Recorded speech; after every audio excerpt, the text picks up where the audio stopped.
शिवसेना उद्धव बाळासाहेब ठाकरे पक्षप्रणीत महाराष्ट्र कामगार सेना कार्यालय पद्मशाली चौक येथील कार्यालयात 15 ऑगस्ट स्वातंत्र्य दिनानिमित्त ज्येष्ठ निवृत्त बीडी कामगार अनुराधा कैयावाले यांच्या हस्ते व महाराष्ट्र कामगार सेनेचे प्रदेशाध्यक्ष विष्णू कारंपुरी महाराज यांच्या अध्यक्षतेखाली संपन्न झाला।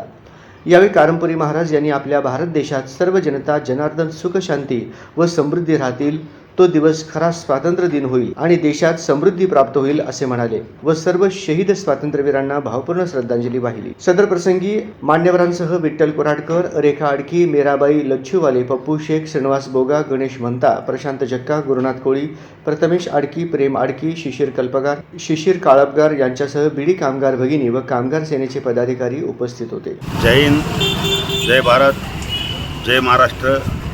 आज आपल्या हिंदुस्थानच्या इतिहासातील सुवर्णाक्षरात लिहिलं गेलेलं असं स्वातंत्र्य दिन 15 ऑगस्ट 1947 रोजी भारत स्वतंत्र झाला, तो आज सुवर्ण दिवस आहे। या सुवर्ण दिवशी जवळजवळ 75 वर्ष होऊन गेले।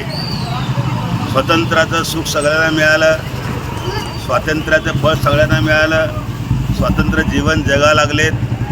परंतु या लोकशाही राज्यामध्ये, लोकशाही प्रणालीमध्ये गरीब गरीबच राहिला, कामगार कामगारच राहिला, दीन दुबळाच राहिला।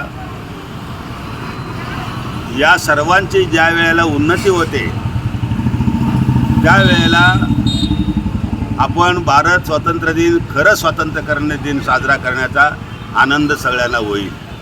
म्हणून या ठिकाणी स्वातंत्र्य दिन या भारत मातेला मी एवढंच वंदन करतो की आपला हा हिंदुस्थान, आपला भारत देशातील सर्व नागरिक सुख समाधानी शांतीनं राहण्यासाठी भारत माते आम्हाला आशीर्वाद दे।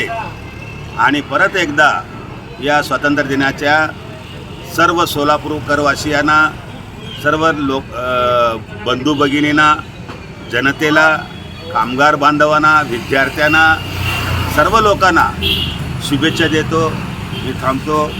आज महाराष्ट्र कामगार सेनेच्या वतीने ज्याप्रमाणे स्वातंत्र्य दिन साजरा केला, त्या स्वातंत्र्य दिनानिमित्त सर्वांना परत एकदा शुभेच्छा। जय हिंद, जय महाराष्ट्र, जय भारत।